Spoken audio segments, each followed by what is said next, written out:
which I am not reading out again.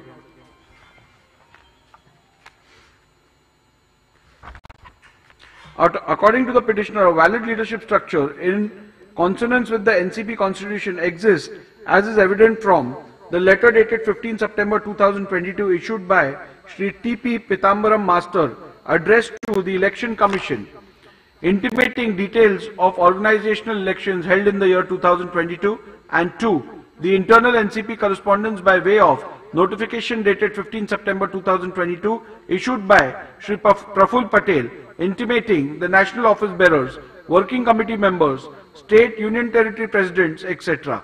Petitioner primarily relies on these two documents to establish the existence of a valid leadership structure, and further submits that the Sharad Pawar faction had the majority within the said leadership structure, based on the reasonings which are a matter of record.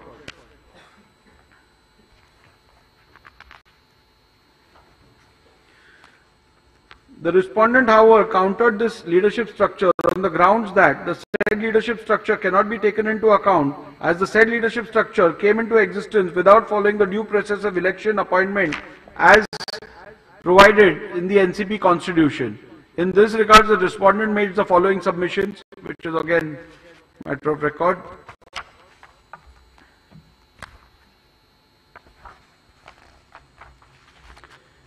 Even though the preliminary submissions of the respondent on the leadership structure is that no leadership structure exists which can be a basis for rendering any finding on the preliminary issue, the respondents in the alternative relied on the resolution dated 30th June 2023, whereby Shri Ajit Pawar was elected as the president of the NCP.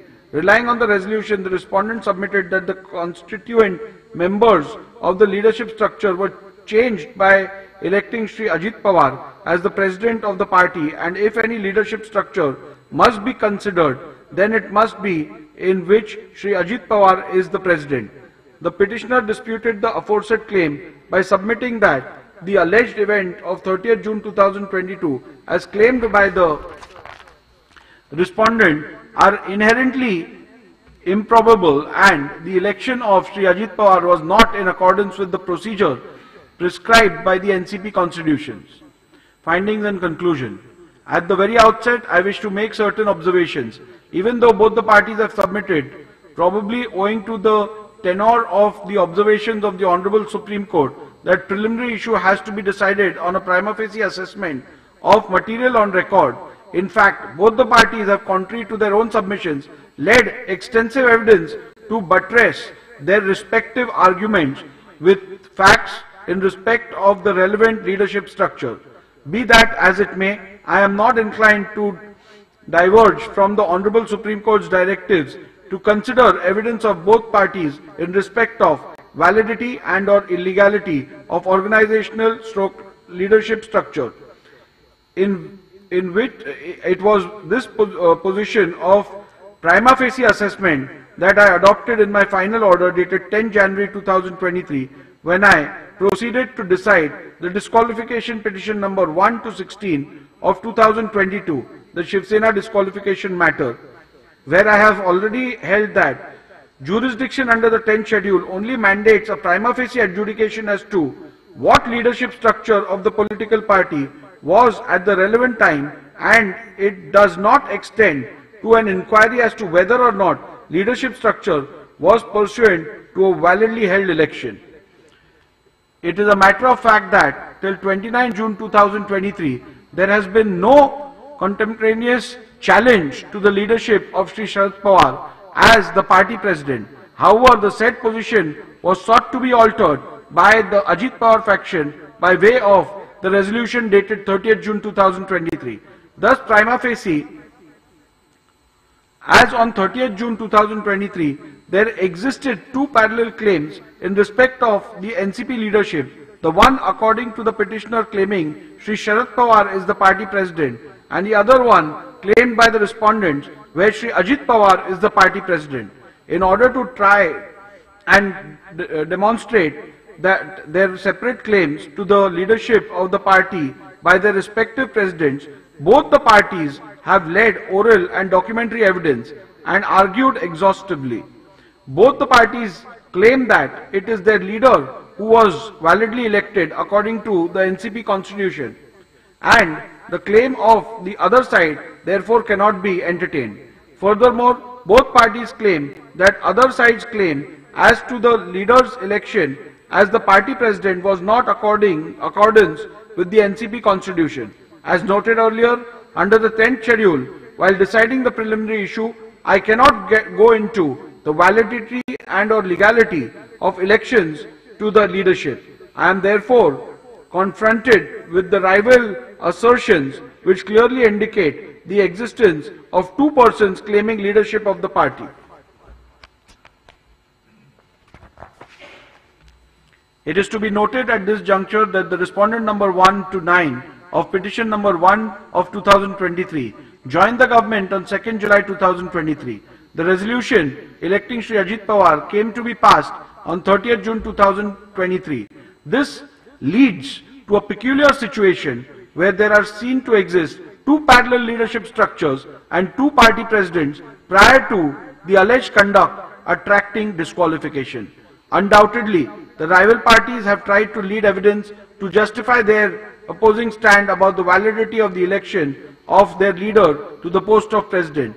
They have tried to show how their separate processes of election were justified by the NCP constitution. I am not inclined to go into their evidence or appreciate their evidence-based arguments because this would lead deciding whether the rival elections were in keeping with the constitution and the rules, and whether factually Shri Sharad Pawar or Shri Ajit Pawar were validly elected, or whether in fact Shri Sharad Pawar had resigned at the relevant time. I possess no jurisdiction to issue any such declaratory orders. In the absence of such jurisdiction, which is certainly not available under the 10th schedule of the Constitution, or the wherewithal to examine the correctness, validity and legality of parallel claims of valid stroke legal elections, I need not and cannot undertake such an inquiry. Thus, for this reason alone, relying on the test of organizational stroke leadership structure to examine the two parallel rival claims in respect of the leadership about the post of party president, I cannot arrive at even a prima facie decision on the preliminary issue. Irrespective of my findings herein above, if the leadership structure relied on by the petitioner is looked at even for ascertaining the prima facie position, it is seen that it cannot form the basis for determining the preliminary issue for the following reasons. The petitioner's reliance on majority in NCP working committee cannot be taken into account for determining the preliminary issue, as the composition of the NCP working committee relied by the petitioner is not in conformity with the NCP constitution. Article 21 of the NCP constitution, read with NCP rules, provides that the highest executive authority of the NCP is NCP working committee, which consists of 1. the president of the party, 2. leader of the party in parliament, and 3. 23 other members, of whom 12 members are elected by the national committee and rest are appointed by the president. A perusal of the documents relied on by the petitioner to show the composition of the NCP working committee indicates that the NCP working committee had 28 members, whereas the NCP constitution provides for only maximum 25 members.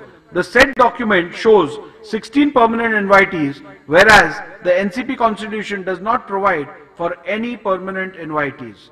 The petitioner submitted that in the national committee, Sharad Pawar faction enjoyed the majority support amongst the delegates elected from the state committees. However, the petitioner has not provided any document which reflects the election of such delegates. Thus, in the absence of any record reflecting the election result and names of delegates, the said claim cannot be accepted by blindly appreciating it to be true. Thus, the submission of the petitioner that Sharad Pawar faction enjoyed majority support in the national committee cannot be relied upon to determine organizational majority. Support of the president and or will of the President is not a reliable factor to determine the preliminary issue, as both the factions challenges their respective leaders, claiming that the leader was not validly elected. As held earlier, under the 10th schedule, such claims cannot be adjudicated. It was open for both the parties to have initiated appropriate proceedings to get a declaration to that effect. In the absence of such proceedings or any findings thereon by a competent authority, both the factions cannot equally claim that the rival faction's leader was validly and or not validly elected. Thus, for reasons recorded here and above, I hold that leadership structure relied on by the petitioner and or respondents cannot be taken into account for determining the preliminary issue, as it would be an impossible attempt. Legislative maturity considered.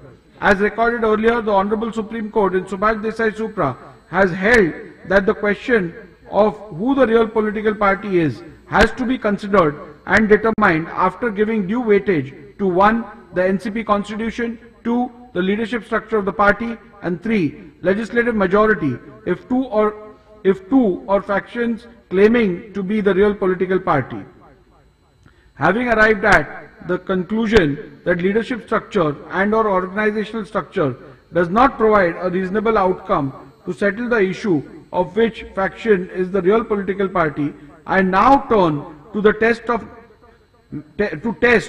or mechanism that exists based on the legislative majority. Before delving further, the petitioner's submission that legislative majority cannot at all be taken into consideration has to be considered. The petitioner has placed reliance on paragraph 102 to 111 of Subhash Desai Supra in support of this submission. However, a careful reading of Subhash Desai Supra shows that the said submission is misplaced. Paragraph 102 to 111 of Subhash Desai Supra deals with the issue of who appoints the leader and the whip of the party in house. In the said regard, it was held by the Honorable Supreme Court that it is not the legislature party but the political party which appoints the whip and the leader in the house. The ratio cannot be read to mean that the legislative majority cannot at all be considered while determining the preliminary issue. In paragraph 168 of the Subhash Desai Supra, the Honorable Supreme Court has in clear terms laid down that for the purpose of disqualification petitions, the Speaker, while deciding the issue of real political party, has to take into consideration the leadership structure specified and identifiable from the constitution of the party along with the legislative assembly majority. The only rider provided is in the said paragraph 168 was that determination of who the real political party is must not be based on a blind appreciation of legislative majority. This is only a rider provided so as to make it clear that even the leadership structure outside the legislative assembly is also a relevant factor in the determination of who the real political party is. It also indicates the legislative majority.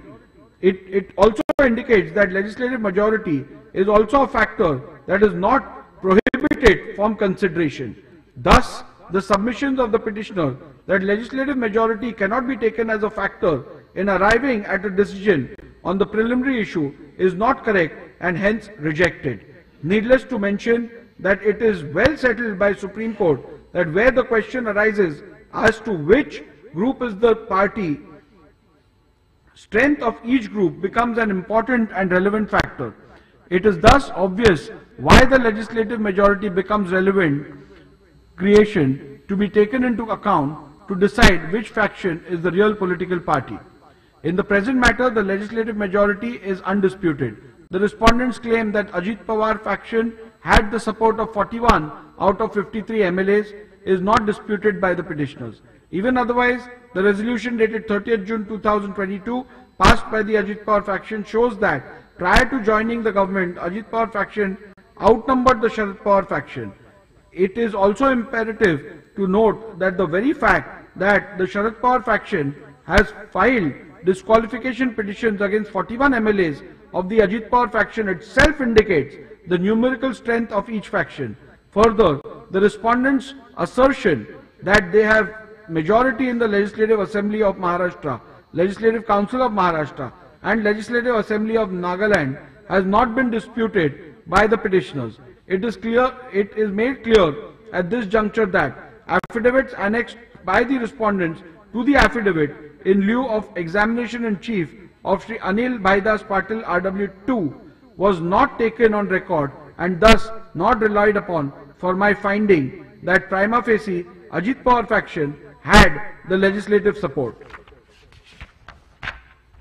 The respondents' assertion that even the vote share secured by the legislators supporting the Ajit Pawar faction is sustainably large than the legislators supporting the Sharad Pawar faction is also not disputed by the petitioners.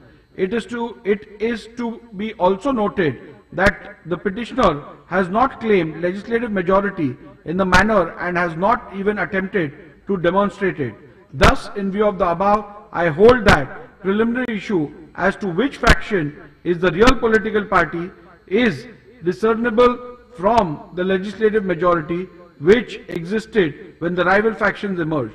Further, I hold that the Ajit Pawar faction had an overwhelming legislative majority when the rival factions emerged. Final conclusions on the preliminary issue.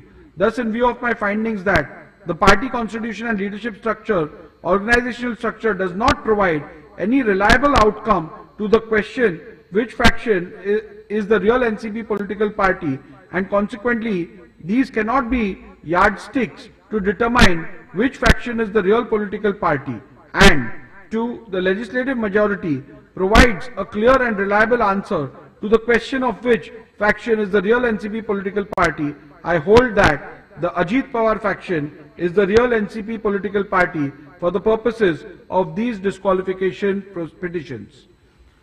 Issue number 2. Have the respondents incurred disqualification in terms of paragraph 21A of the 10th schedule for the of the Constitution on account of their acts, omissions and or conduct?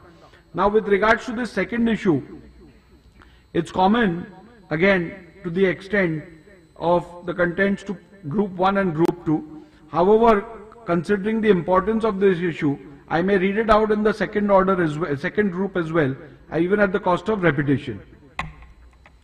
The petitioner has concluded, the petitioner has contended that the respondents are liable to be disqualified on the following grounds. The respondents have gone against the official position of the NCP political party and joined hands with Eknath Shinde BJP government in Maharashtra on 2nd July 2023. The respondents have taken oath as ministers in the Eknath Shinde BJP government in Maharashtra on 2nd July 2023. Unilaterally and without authority, the respondents declared Shri Ajit Pawar as the president of the NCP on 30th June 2023. Unilaterally and without authority, the respondents declared Shri Ajit Pawar as the leader of the legislature party in the Maharashtra State Legislative Assembly on 30th June 2023. The respondents attempted to continue a chief whip who had been removed as a member of the NCP for indulging in anti-party activities. The respondents attempted to create confusion by opening party office without authority. Without any authority, the respondents called an open national convention on 5th July 2023 to ratify the illegal decisions on 30th June 2023. The respondents tendered affidavits in support of Shri Ajit Pawar's anti-party activities.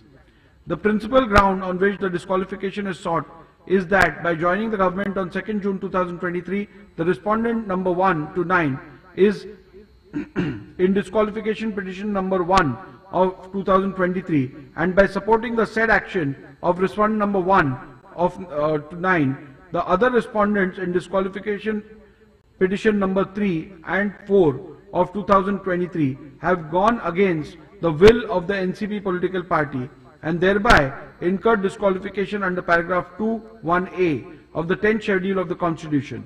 All other grounds are allied grounds arising out of the said principal grounds. In view of my finding that the Ajit Pawar faction was the real political party, when the rival factions emerged within the NCP, respondents cannot be held to be disqualified on any of these grounds, as the decision of Ajit Pawar faction constituted the will of NCP political party. Consequently, the disqualification petition number 1, 3 and 4 of 2023 are liable to be dismissed. In view of my findings that Ajit Pawar faction was the real NCP political party when the rival factions emerged, the respondents cannot be held to be disqualified for grounds recorded in paragraph 76A and B. Even otherwise, irrespective of my conclusions about which faction was the real political party, for the reasons recorded herein below, the respondents cannot be held to be disqualified on the grounds recorded in paragraph 76. Irrespective of my conclusions on the real political party, in my considered opinion, none of the averments, contentions or pleadings raised by the petitioner, especially grounds C to H recorded in paragraph 76 hereinabove, fall within the ambit of paragraph 21A of the 10th schedule of the Constitution. It is necessary to understand the scope and object of the said provisions of the 10th schedule of the Constitution. The object underlying the said provision was to curb the evil of political defection motivated by various considerations which endanger the foundations of our democracy. What is to be noted is that 10th schedule is intended only for the purpose of prohibiting and punishing defections, and that too with the objective of preserving the foundations of democracy. I am pained to observe that in the present matter, when the facts, circumstances and evidence are viewed, the misuse of the provisions of 10th schedule by political parties becomes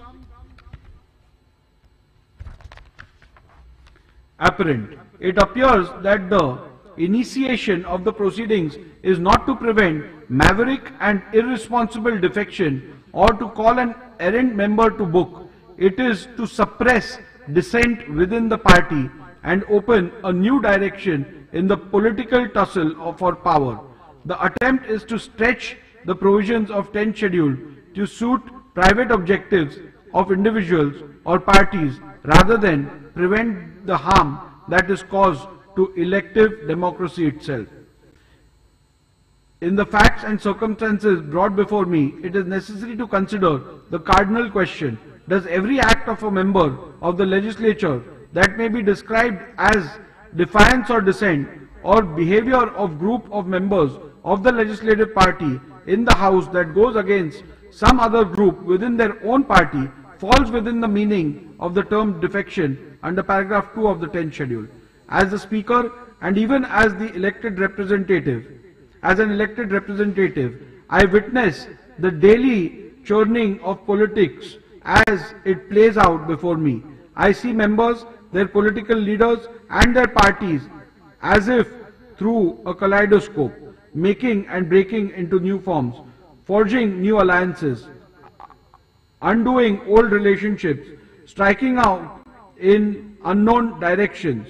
This is in the very nature of politics, and as we see it unfolding before our eyes, it is the reality of politics today. Surely every such action cannot qualify as defection within the meaning of the 10th schedule.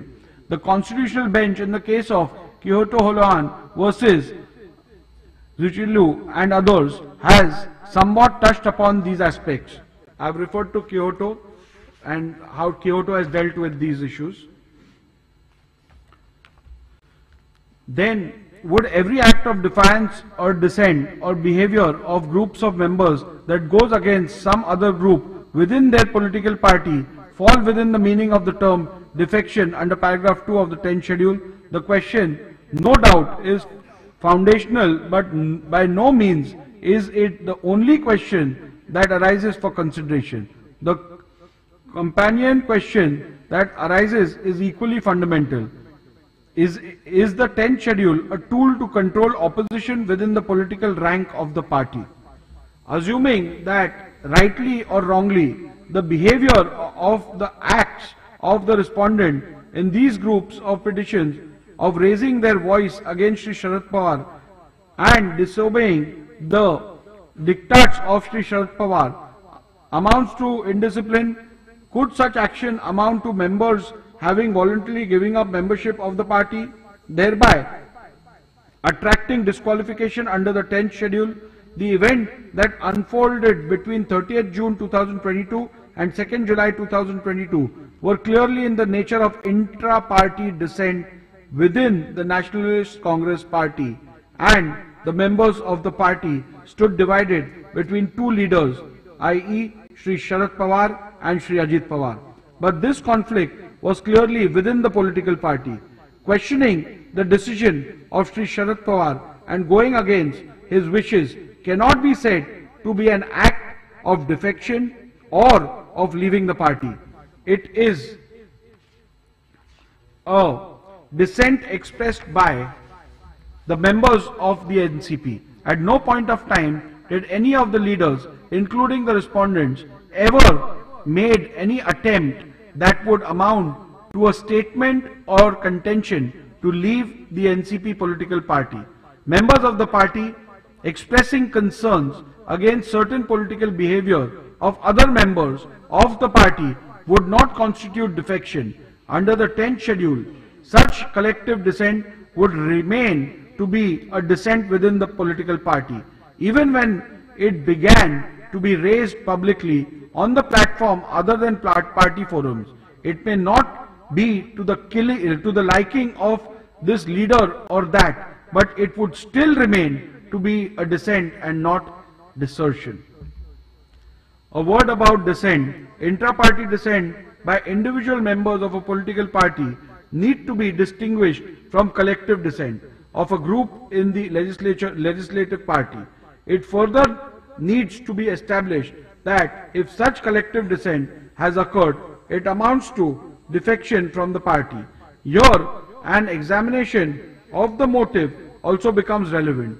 I need to decide whether collective dissent against the party leadership can be termed as honest dissent within the political party, permissible in a democratic institution such as the political party. Further, whatever be the nature of the dissent, can it be given the status and character of dissent within the legislative party, which alone is a dissent on which the Speaker is empowered to act under the 10th schedule. A useful reference may be made to the recent judgment of the Honorable Supreme Court in the case of Balchandra L. Jarkiholi and others versus B.S. Yediyurappa and others, reported in 2011 7 SCC 1. It is an interesting case which had come up before the Honorable Supreme Court from state of Karnataka and touches upon this aspect. The fact of the said case were 13 MLAs of BJP and 2 other independent MLAs wrote to the Honorable Governor indicating that as MLAs of BJP they had become disillusioned with the functioning of the government headed by Chief Minister and also the leader of the legislature party who belonged to their own party.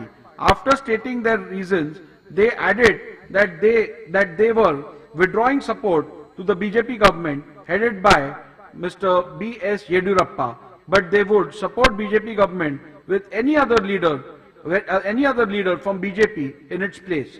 On the basis of the said letters, Governor asked the BJP Chief Minister to seek vote of confidence in the Legislative Assembly and also intimated this to the Speaker.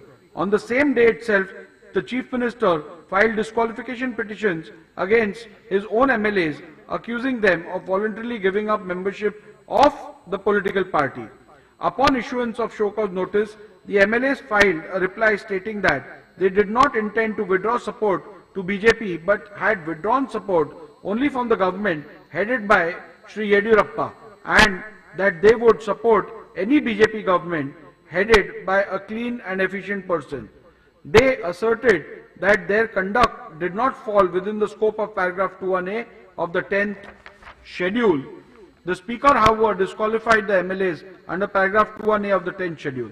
The Speaker's decision was challenged before the divisional bench of Karnataka High Court. The division bench, comprising of Honorable Chief Justice and Justice N. Kumar, gave differing judgments.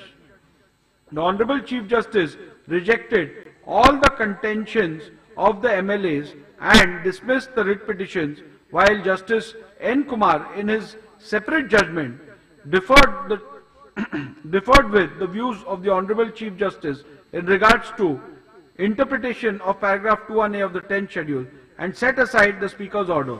The matter was then referred to a third judge, who in turn concurred with the judgment of the Honorable Chief Justice. Thus, by a majority, it was held that Speaker had rightly disqualified BJP MLAs. The order of the Speaker and the judgment of the High Court was challenged before the Honorable Supreme Court. In its judgment, the Honorable Supreme Court extensively referred to with approval the observations made by the dissenting judge of the Karnataka High Court, Justice N. Kumar. I am in complete agreement with this view and am bound by it.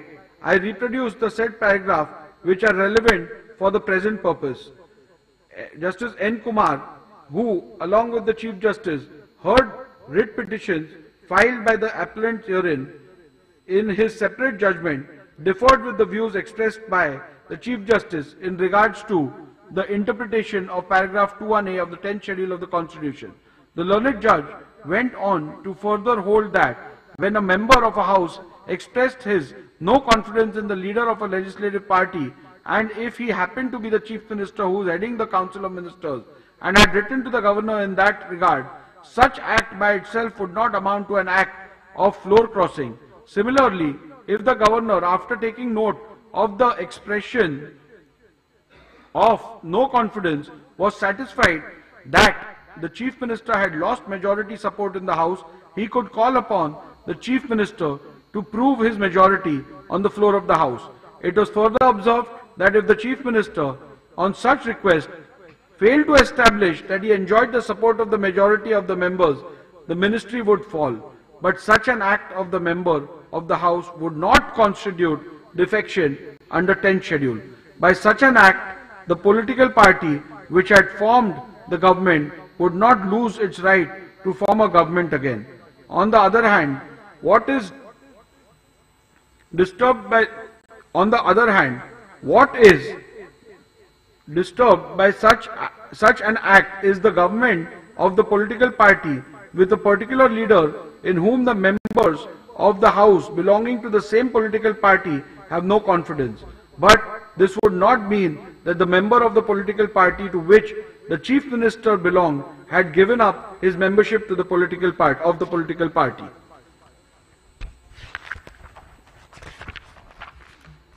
Having dealt with the various decisions referred to hereinabove, the learned judge came to the conclusion that it was clear that an act of no confidence in the leader of the legislative party does not amount to his voluntarily giving up membership of the political party.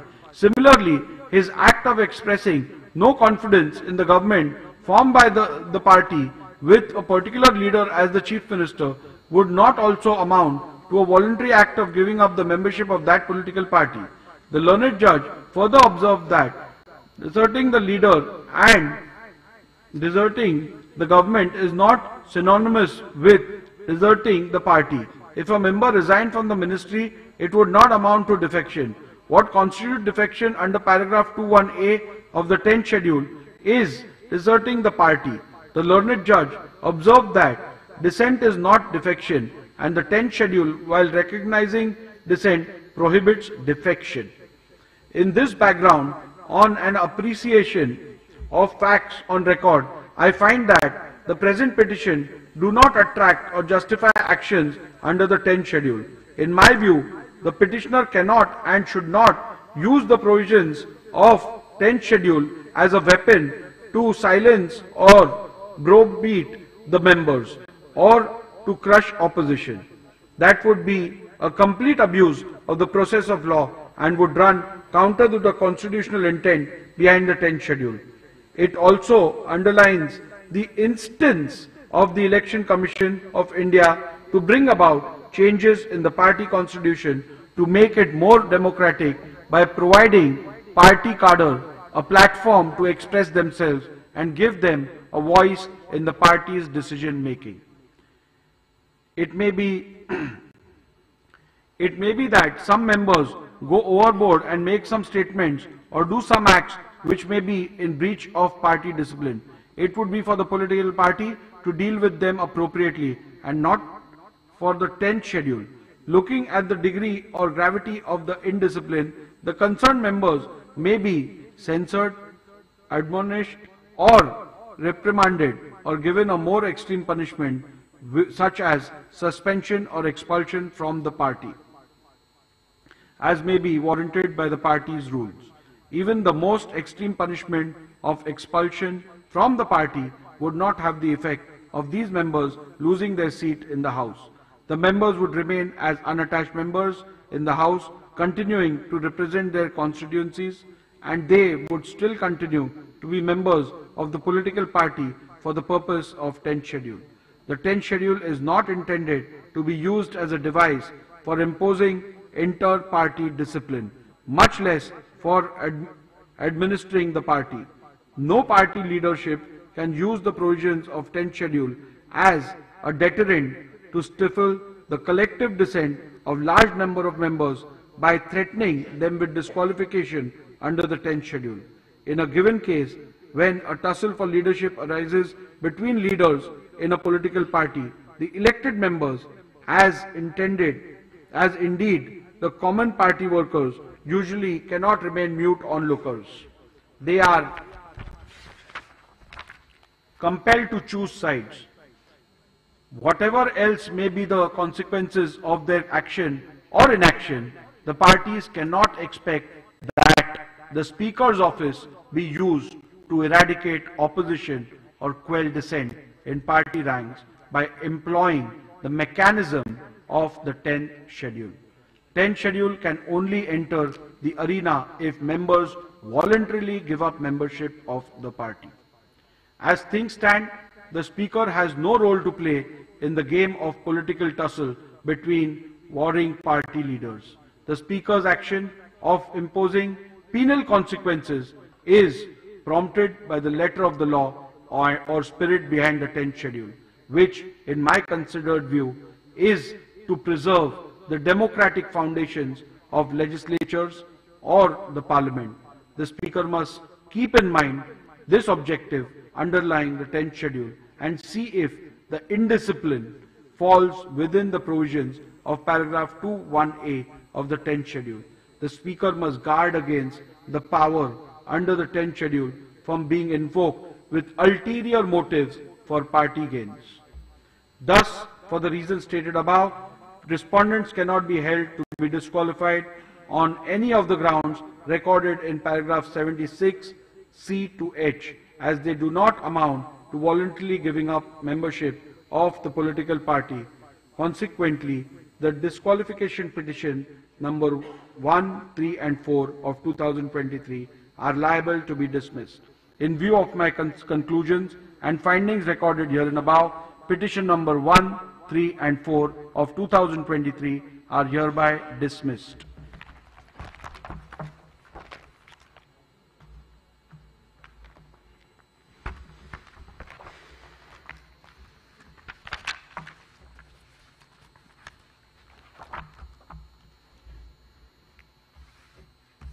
Shall now deal with the second group of petitions, being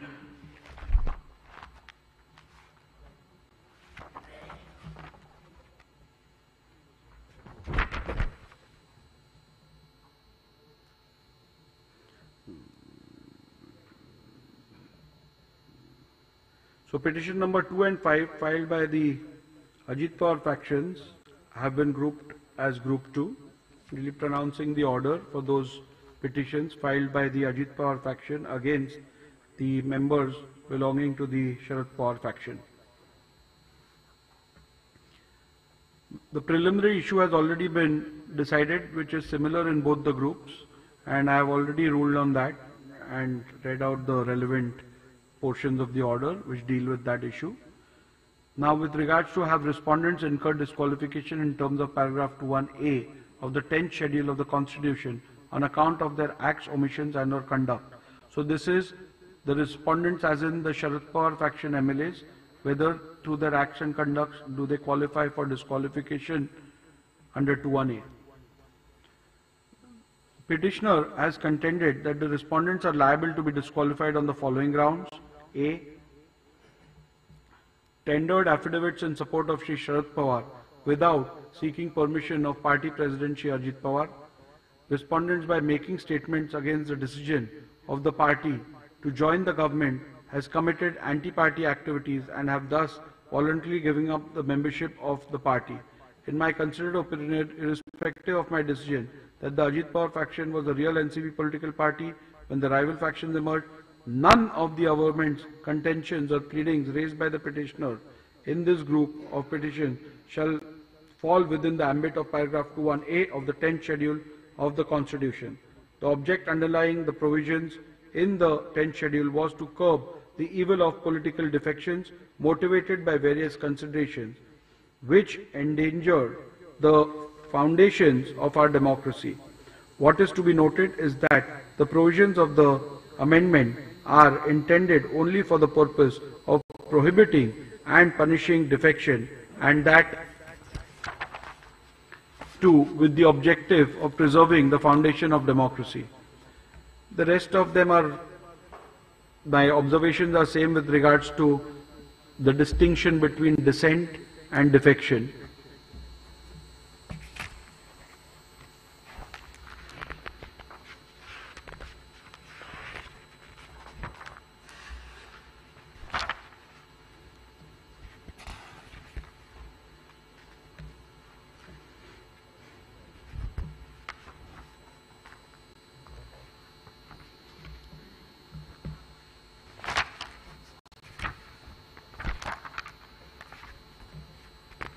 I have again quoted the Justice N. Kumar's observations and the Supreme Court's observation with regards to the issue with regards to dissent and defection. We've dealt with that in the previous order as well.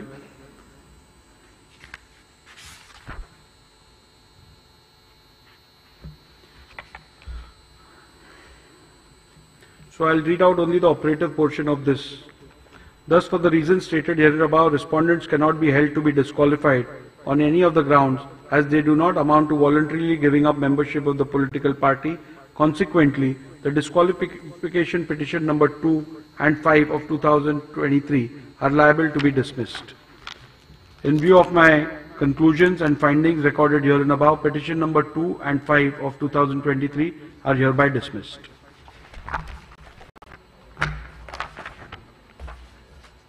You all can apply for a certified copy, and the certified copy will be provided to you.